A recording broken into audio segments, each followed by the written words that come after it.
जो हमारा सेंटेंस का स्केलेटन था उसमें एसवीओ जो लिखा था मैंने, उसमें हमने आज ऑब्जेक्ट को डिस्कस करना है। ये आपका एक सेंटेंस का स्केलेटन है, सब्जेक्ट वर्ब ऑब्जेक्ट। तो हम बात करेंगे ऑब्जेक्ट के बारे में। तो मैंने कहा था कि ऑब्जेक्ट जो है ये आपका जिस पे काम हुआ, और ये वर्ब ने जिस पे असर किया वो हमारा ऑब्जेक्ट कहलाता है। और एक इसके साथ कॉम्प्लीमेंट जुड़ा हुआ है, लेकिन फिलहाल हम बात करेंगे ऑब्जेक्ट की ही बात करेंगे। ऑब्जेक्ट में हमारे पास तीन चीजें हैं। एक है डायरेक्ट ऑब्जेक्ट, एक है इनडायरेक्ट ऑब्जेक्ट, और एक है प्रीपोजिशनल। प्रीपोजिशनल जितना डिस्कस हो सका मैं करूंगा इंशाल्लाह। और ये डायरेक्ट और इनडायरेक्ट की जब हम बात करते हैं तो मैं एग्जांपल्स ले लूं इसकी। अगर हम डायरेक्ट की बात करें, डायरेक्ट ऑब्जेक्ट क्या है? सपोज मैंने एक सेंटेंस लिखा है, ही एट फूड। आप देखिए इस वर्ब ने डायरेक्ट इस पे इफेक्ट किया है खाने के ऊपर, और खाया किसने है? सब्जेक्ट ने। ये आपका सब्जेक्ट है। तो ये है हमारा डायरेक्ट ऑब्जेक्ट, यानी जिसमें हमारे पास फौरन जो इस सब्जेक्ट ने वर्ब के ऊपर कोई यानी वर्ब किया, कोई काम किया, और वो काम कौन था? फूड का, खाने का। ये आपने देखा कि ये जो ईट था, ये जो ईट है यानी ईट की सेकंड फॉर्म, इसने डायरेक्ट असर किया है फूड के ऊपर, यानी खाने का अमल किसके हुआ? इस फूड के ऊपर। तो ये आपका डायरेक्ट ऑब्जेक्ट है अकॉर्डिंग टू इट्स वर्ब। और इसी तरह आई प्लेड फुटबॉल। अब जो खेलने का अमल है ये डायरेक्ट फुटबॉल के ऊपर है, डायरेक्ट फुटबॉल के ऊपर। तो इस वर्ब ने डायरेक्ट इफेक्ट किया है इस फुटबॉल को।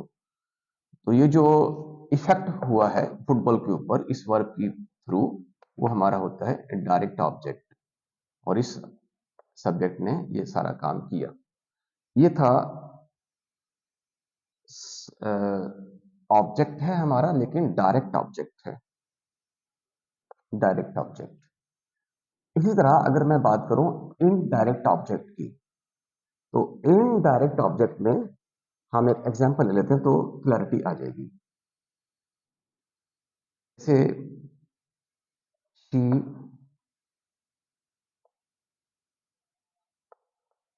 wrote me a letter। देखिएगा अब इसमें हमारे पास दो चीजें आई हैं, एक ये ऑब्जेक्ट है और एक ये ऑब्जेक्ट है।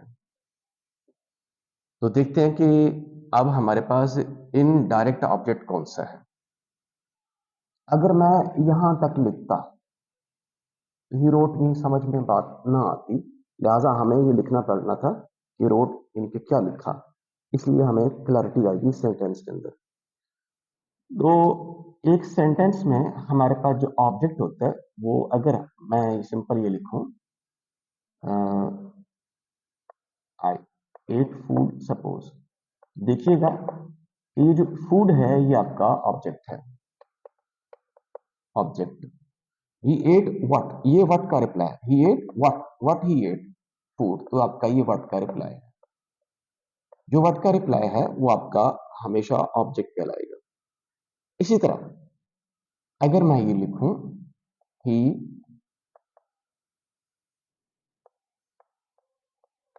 बीट हिम, उसने मारा है किसको? हिम, उसे। अब ये तो व्हाट नहीं है, अब हमने इसको कोई और नाम देना है। उसने मारा है उसे, अब ये उसे क्या है?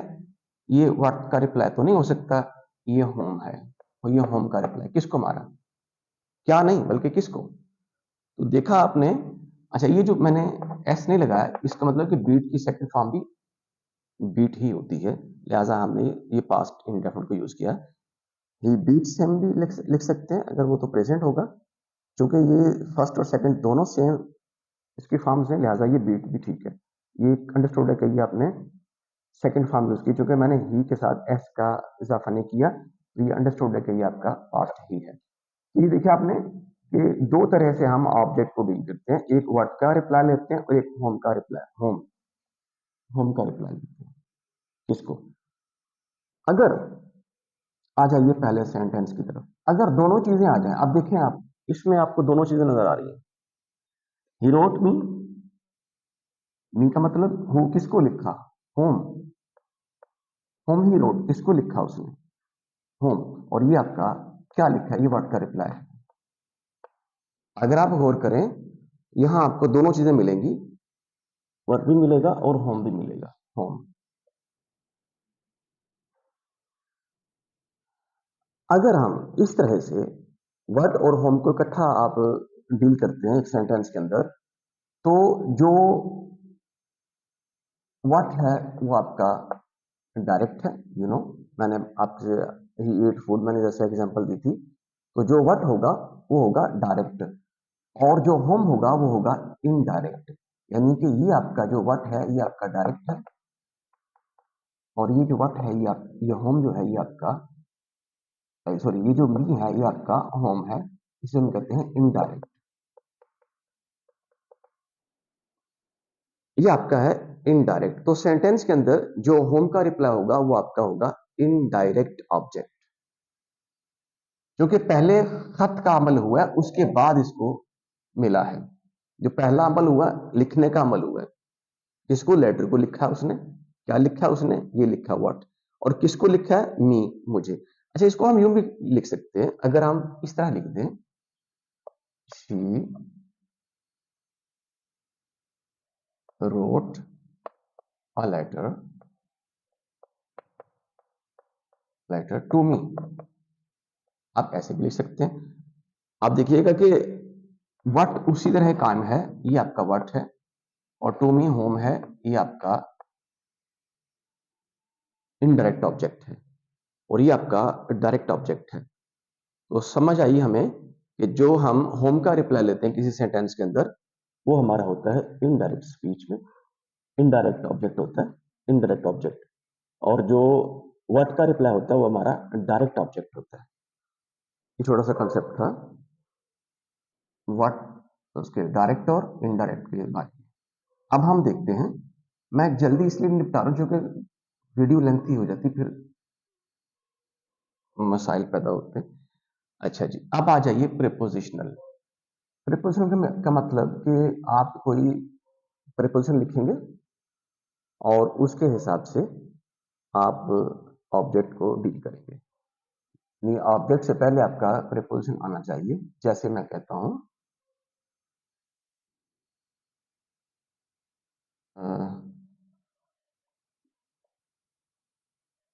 You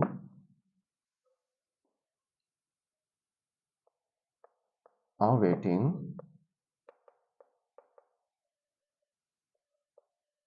for me. अब ये जो फॉर है, आपको पता है कि ये आपका प्रीपोजिशन है, और ये आपके नाउन से पहले आपका प्रीपोजिशन आ गई है, तो हम कहेंगे ये आपका प्रीपोजिशनल ऑब्जेक्ट है। प्रीपोजिशनल ऑब्जेक्ट है ये आपका। अब कोई भी आप जो आप ऑब्जेक्ट से पहले आप, जैसे एक और मैं ले लेता हूं example, she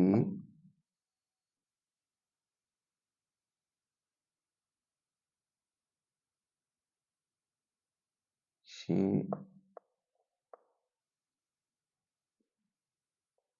put the book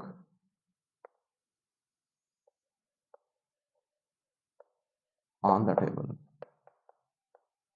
अब ये जो है ऑन द टेबल, ये आपका पता है प्रीपोजिशन है, और टेबल से पहले आई है, नाउन से पहले। तो ये जो कि पुट ये फॉर्म्स ऐसी होती है, पास्ट है। शी पुट, उसने रखा। द बुक, प्लेस्ड का मतलब भी रखना होता है, प्लेस्ड, रखा the book on the table, मेज पर। तो ये आपका हो गया प्रीपोजिशनल ऑब्जेक्ट। जिस नाउन से पहले या प्रोनाउन से पहले आप लगा रहे हो प्रीपोजिशन, वो हमारा कहलाएगा प्रीपोजिशनल ऑब्जेक्ट कहलाएगा। ये आई थिंक ये कंसेप्ट क्लियर हो गया। आगे चलते हैं। ये आपका था, तीनों ही मैंने डिस्कस कर दिए और बहुत ब्रीफली मैंने डिस्कस किए हैं कि सिर्फ था मकसद कि थोड़ी बहुत क्लैरिटी आ जाए और कहीं ये यूज हो रहे हों आपको पता हो कि ये क्या चीज है। डायरेक्ट ऑब्जेक्ट क्या है, इनडायरेक्ट क्या है और प्रीपोजिशनल ऑब्जेक्ट क्या है। ये हम पढ़ रहे थे ऑब्जेक्ट की इसमें, क्योंकि मैंने कहा था कि ऑब्जेक्ट हमारे पास 5 किस्म के हैं और वो 2 जो है वो क्या है। मैंने कहा था कि इसके साथ एक कॉम्प्लीमेंट भी होता है, इसके साथ एक कॉम्प्लीमेंट भी लिखते हैं, इसको मिटा देता हूं। इसके साथ हम लिखते हैं कॉम्प्लीमेंट। ये कॉम्प्लीमेंट जो है ये एडजेक्टिव के तौर पे काम करता है, कॉम्प्लीमेंट। और मैंने कहा था कि ये हमने पढ़ा है, बताया था मैंने कि ये होता है सब्जेक्टिव कॉम्प्लीमेंट, सब्जेक्टिव और ऑब्जेक्टिव।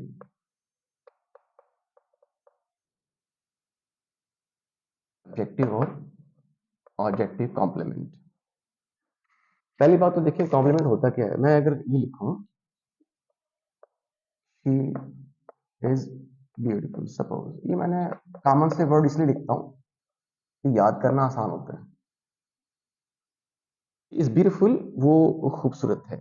अब देखिएगा यहां पर मैं एक और एक वर्ब की क्लैरिटी दूं।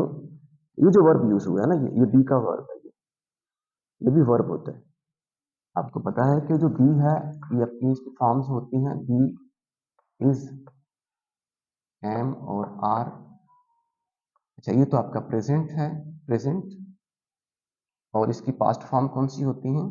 ये प्रेजेंट है, ये पास्ट है, इसका है वॉज और वर, और इसकी जो पास्ट पार्टिसिपल फॉर्म होती है, पास्ट पार्टिसिपल, वो होती है बीन। इसकी फॉर्म्स होती है, लिहाजा अगर कहीं ये लगे हुए हो तो ये भी वर्ब्स ही होते हैं जो एक्शन को शो नहीं करते हैं। शी इज ब्यूटीफुल, ब्यूटीफुल का मतलब खूबसूरत है। अच्छा, अगर देखिए गौर कीजिएगा, मैं कहीं हट ना जाऊं अपने असल टॉपिक से, चले बहरहाल कोशिश करता हूँ। जो ब्यूटीफुल है ये क्या ये एक टेम्पररी खूबी है उसकी कि ये परमानेंट है? ये शो होता है ये परमानेंट है जब आप किसी की खूबी या खराबी या खामी को आप देखते हो जो परमानेंट है, उसके साथ जब से है उस तब तक और आगे भी चलती रहेगी या कुछ उसका असर रहेगा, तो उसे हम कहते हैं, ये जो यहां पर जो वर्ब यूज होगा वो हमारा कहलाएगा लिंकिंग वर्ब। लिंकिंग वर्ब कहलाएगा। मतलब ये है कि ये जो आप कॉम्प्लीमेंट लिख रहे हैं इसके साथ आपका वर्ब आएगा लिंकिंग। अच्छा, अगर अच्छा चलो मैंने ये बता दिया, अगर ऐसा हो जाए, ऐसा हो जाए शी इज सैड, फिर भी तो बात वही है। ये प्रेडिकेटिव एडजेक्टिव इसको बोलते हैं, ये कॉम्प्लीमेंट्स होते हैं, प्रेडिकेटिव एडजेक्टिव।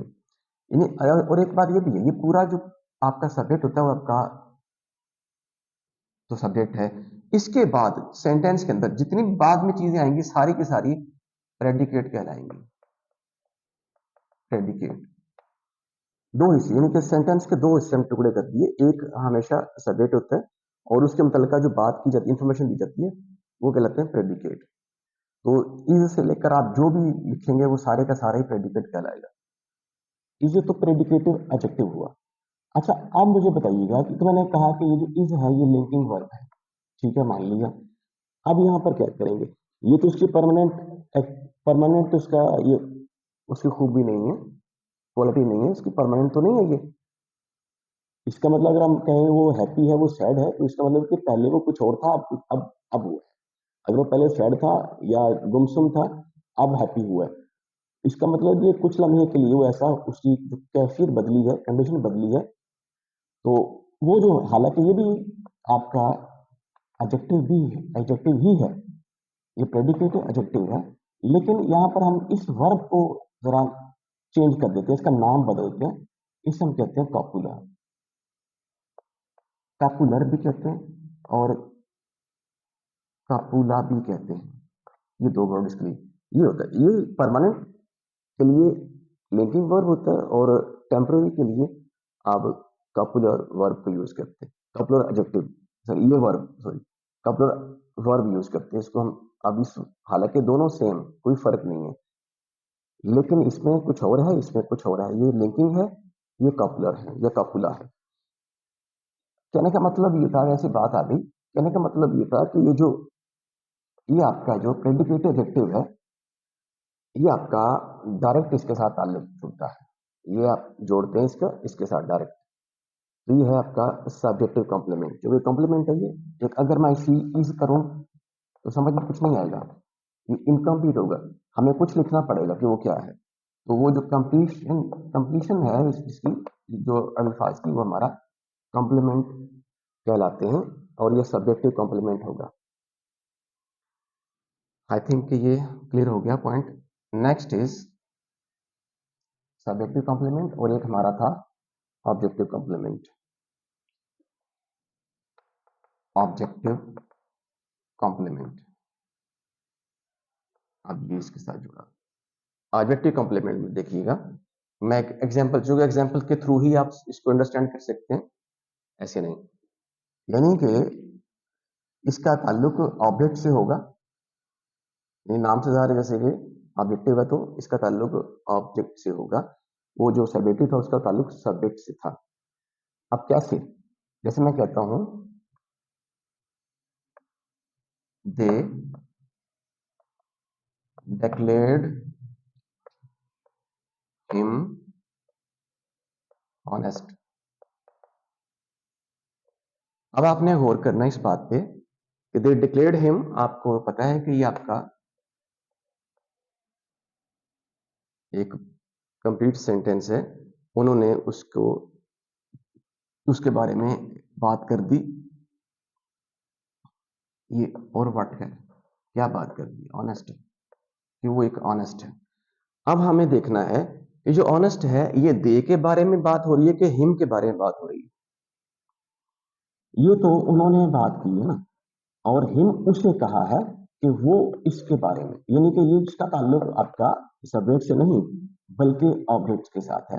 ये आपका होता है ऑब्जेक्टिव कॉम्प्लीमेंट। आप कुछ भी यहां लिखेंगे जिसका ताल्लुक ऑब्जेक्ट के साथ होगा, वो हमारा कहलाएगा ऑब्जेक्टिव कॉम्प्लीमेंट। तो जो क्लियर है कि ये दे हैं, ये इन्होंने उससे कहा है, और वो क्या उसके बारे में कहा है कि वो ये है। अब ऑब्जेक्ट के बारे में, जो कि सब्जेक्ट वर्ब ऑब्जेक्ट था, और ये उसी के बारे में एक बात डिस्कशन हुई। उन्होंने कहा कि वो अनेस्ट है। तो ये जो हिम के बारे में बात होती है वो हमारा कहलाता है ऑब्जेक्टिव कॉम्प्लीमेंट, क्योंकि ये हमने ऑब्जेक्ट के बारे में एक डिक्लेरेशन दी है, उसके बारे में बात की है कि वो कैसा है। इसी तरह एग्जांपल्स आप प्रैक्टिस कीजिएगा, इंशाल्लाह आपको क्लैरिटी आएगी।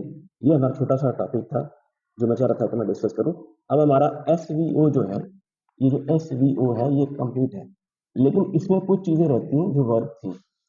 वर्ब के अंदर कुछ चीजें रहती हैं जो मैंने डिस्कस नहीं की हैं, तो मैं चाह रहा था कि इसको भी क्लैरिटी ले लेते। लिहाजा मैं चाहूंगा कि कुछ हमारे पास तो कुछ पॉइंट्स जो रह गए थे वो नेक्स्ट में मैं डिस्कस करूंगा। Thank you, Allah Hafiz.